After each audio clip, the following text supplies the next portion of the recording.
Welcome to the week 4 of CloudFabrix knowledge sessions on AIOps.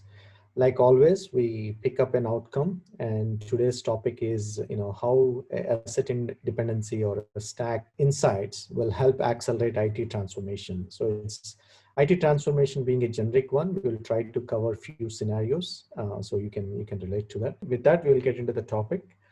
So like always, we will follow the same pattern. So we'll spend about 15-20 minutes on the solution and how AIOps can address these things and with the asset capability, asset dependency insights.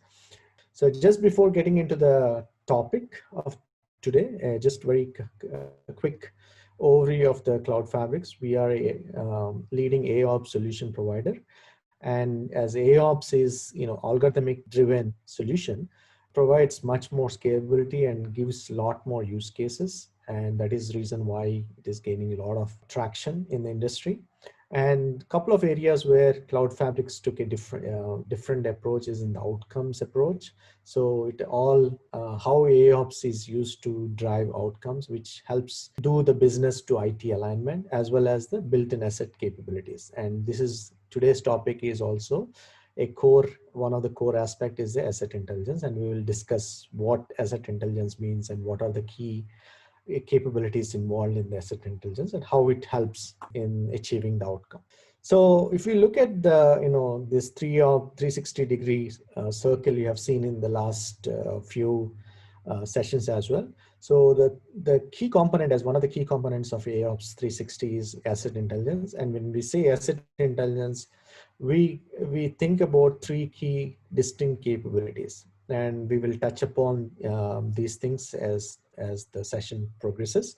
One is in the asset visibility. So which means, how do I make sure that, up-to-date information, all the assets that I have, whether it is hardware, software, the dynamic assets like containers or microservices, the virtualized environment, making sure that, you have up-to-date inventory.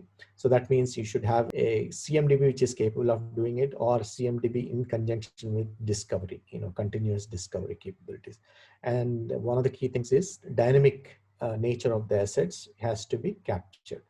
Second most important, once you have the asset inventory, the second most important capability is how are they related? So a lot of solutions are there, give you a good topology information, but that's not very useful because you need to have some context. When we say context, it could be either a service or a stack or some kind of a logical grouping that, that makes sense to the person who is using that information. So a service or stack notion is important.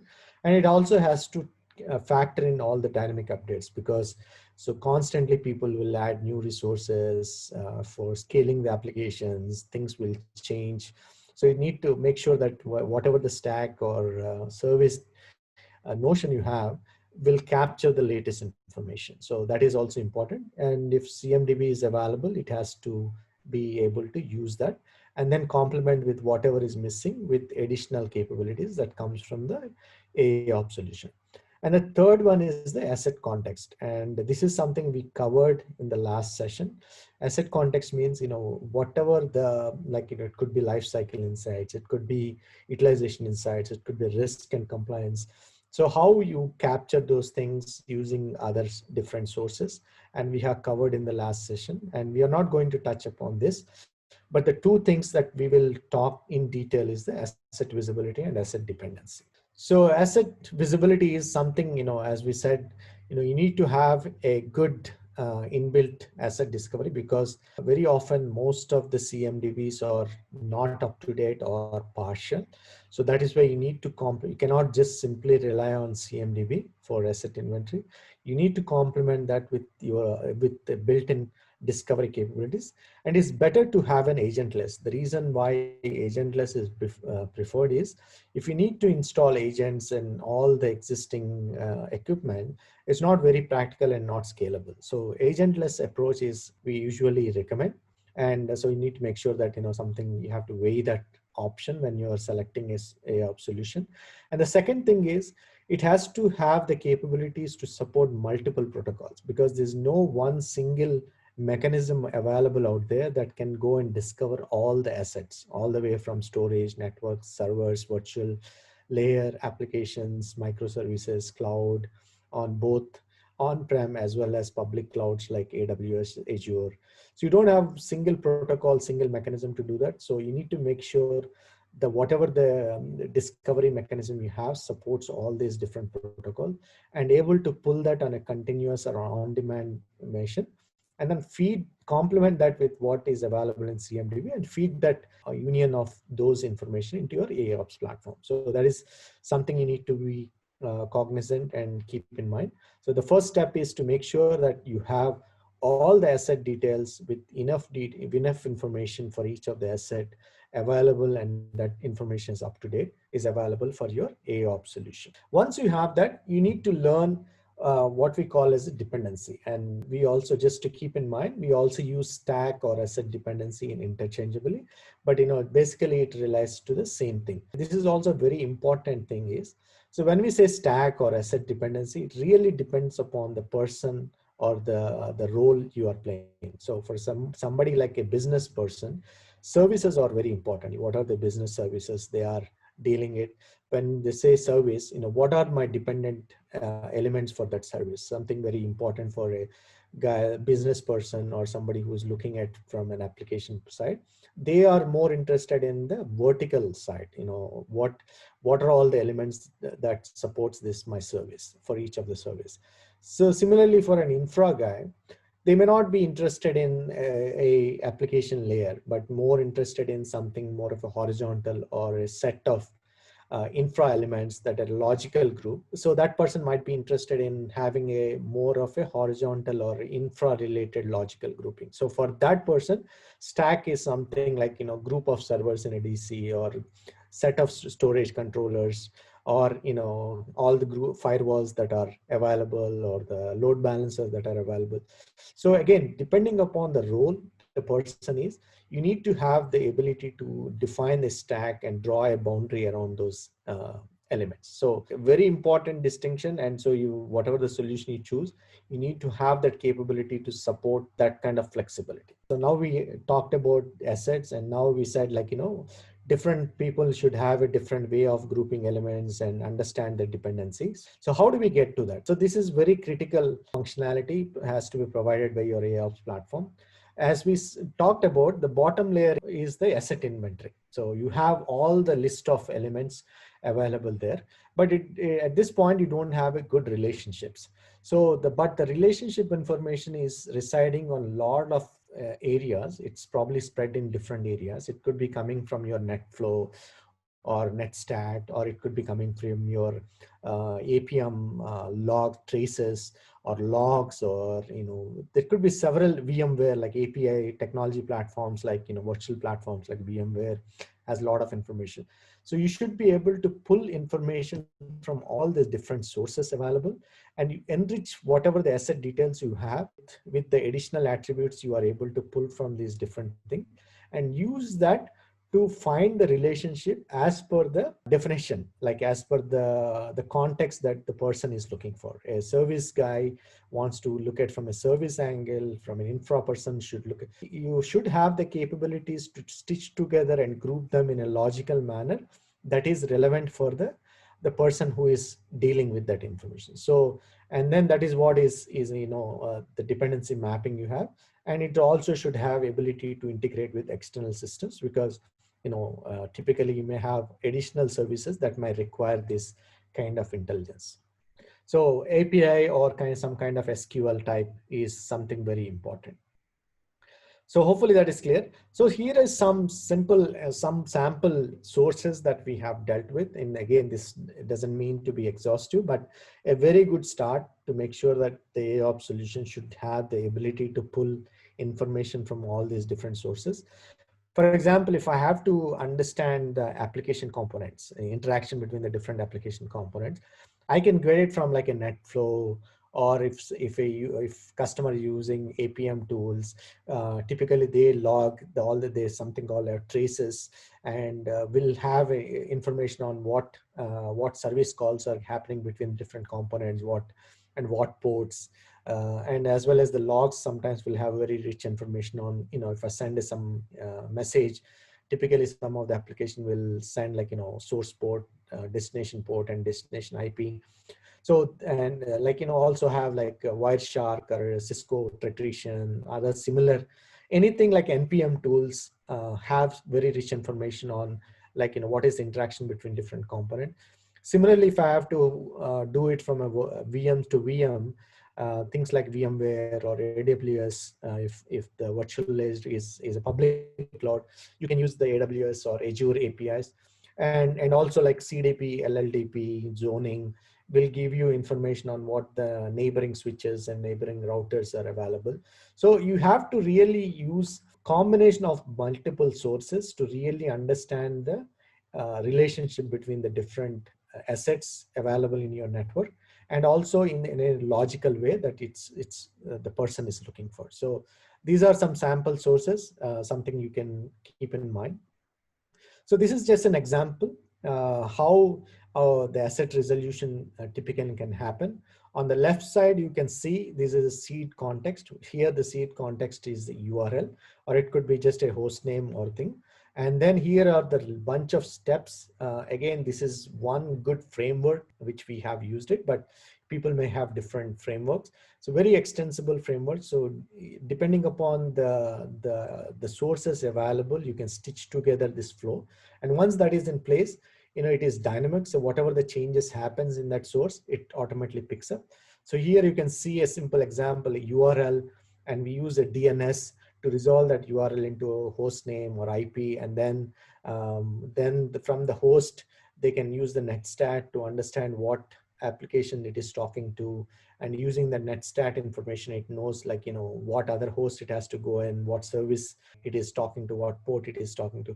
So it kind of builds that stack, and by the end of your stack resolution, you have all this information, and which is very easily consumable way. It's grouped in a very logical person. Somebody can quickly see, okay, this service has all these layers, and you can get into the details of each of the layer. So you can see how a simple URL is enriched with very rich information that is useful for a lot of use cases that we will discuss. Now, and another thing, as we mentioned earlier, so having all this information should be exposed to other sources, and we will see in further demos how it is important.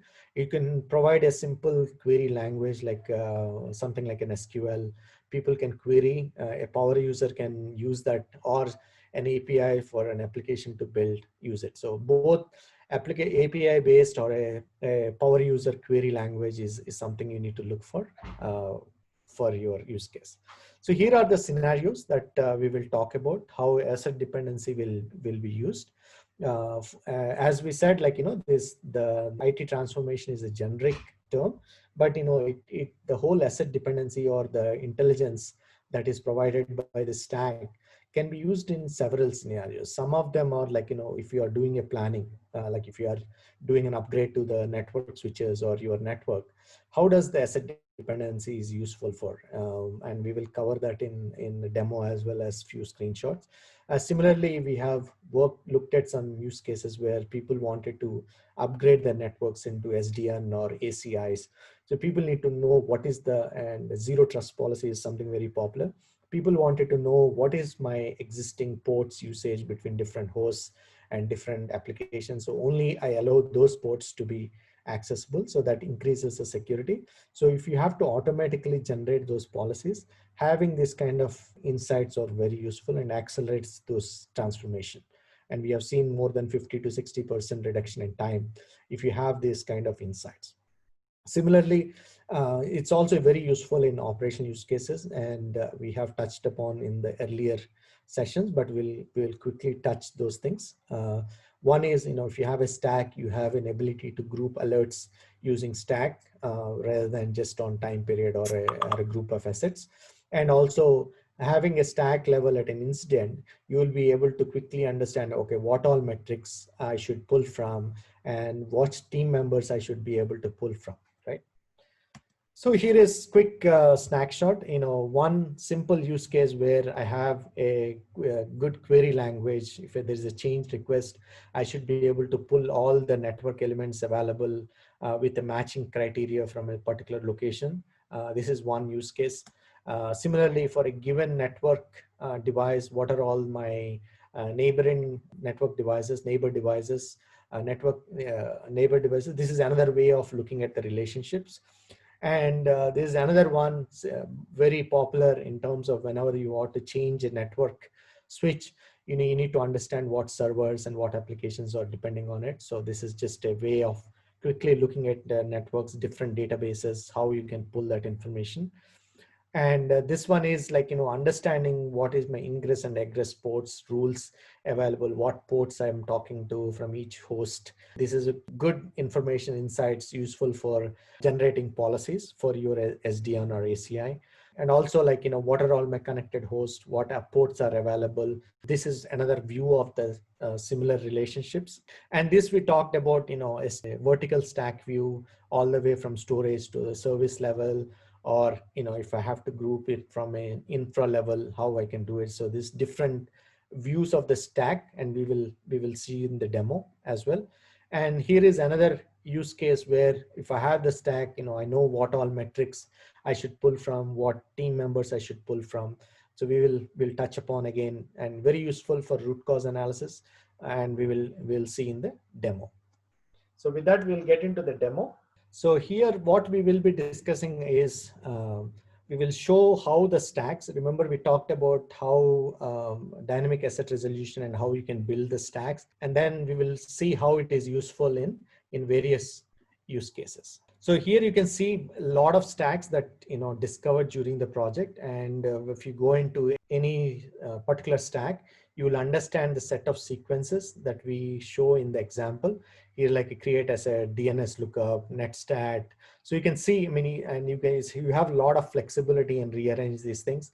And once you do this and you configure it, so it automatically learns whatever the changes. So this is just a quick view of, stacks and all the stacks available in your environment, and how each of the stack is done. So you can see, like, each remote worker.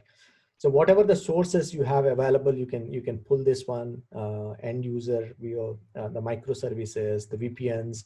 So as you can see, each stack is built using different sources. So that is the beauty of that. So having that flexibility is very, very powerful. And once you configure it, it adjusts automatically. Now we have the stack, and having the ability to understand the relationships, we can quickly look at, like, how it is used in the various use cases which we just talked about.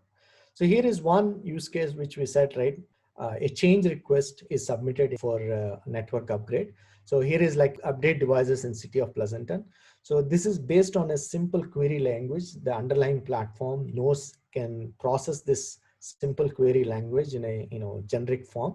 It automatically pulls all the relevant things. So this is one way of looking at dependency. For us, asset dependency is not just like the connectivity. It is a little bit more powerful. So if, for example, if I ask, like, give me all the devices in this that matches particular version in this data center, that is also dependent. So that kind of flexibility is very important. So now I pulled all the network devices matching this criteria from the underlying platform, and you can go into any particular switch and you can see all the relevant information that is connected to it. So it's what are the neighboring devices, who are the contact details, what is where it is located, and also what all applications available, the applications connected to the switch, what servers are connected to this, what ports it is used, how many of them. So you have very rich information available for any given switch, and you can also drill down into any of these apps to understand what ports it is used. And having this information can accelerate your change, right? Once you have this one, what is the impact, who I should contact with, who I should collaborate with, and with all this information, so your IT transformation can be accelerated. So this is one simple example on how a good detail of dependencies helps you accelerate your transformation project. Similarly, this covers the change request, and we will get into the other use case which we talked about is in the operations side. So again, something to remember that, for us, the asset dependency is a little bit more richer and broader, so it can support in multiple use cases and case studies. So in this case, what we will show is how the assets are used in both at the alert correlations as well as for the incident. So if you don't have the stack information, traditionally most of the alert correlation is limited to, like, asset type or description, or, like, for example, a asset type. So whatever the limited information is available for the alert. But now with once you have the alerts, I can create a policy, like, policy for correlating alerts related to a CMS stack. So which this is kind of gives you a very good flexibility. And I know previously we have seen what a stack is. It has database layer, application layer, virtualization, storage, infra. So since I have all that information, all the alerts coming from that particular stack can be grouped together. So this is one very powerful example on how stack could be used to correlate alerts.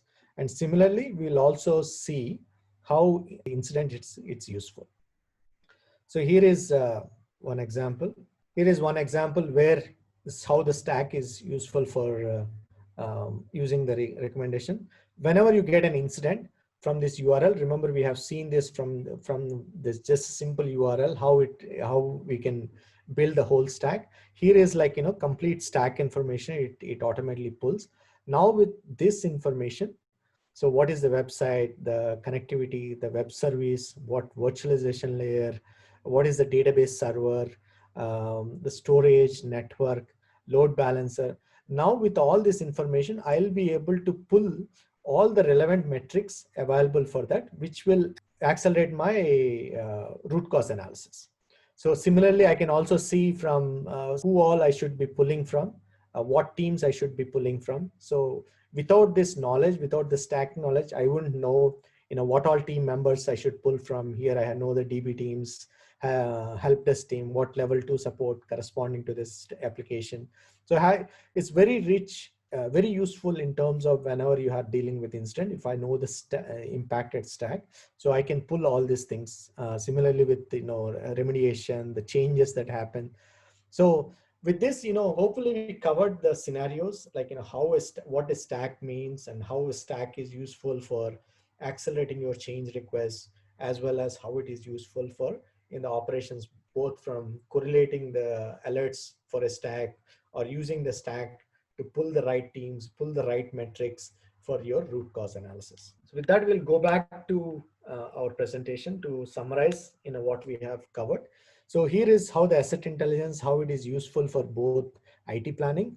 Last week, we covered how this asset intelligence use with the asset context is useful in the compliance and governance, as well as how it is helped in the IT operations sides. So with that, we cover this today's session, and next week we'll have at the same time we'll be talking about business and operational outcomes and how it connects, how it helps with business to IT alignment. And if you haven't registered, you can go to the cloudfabrix.com/29minutes.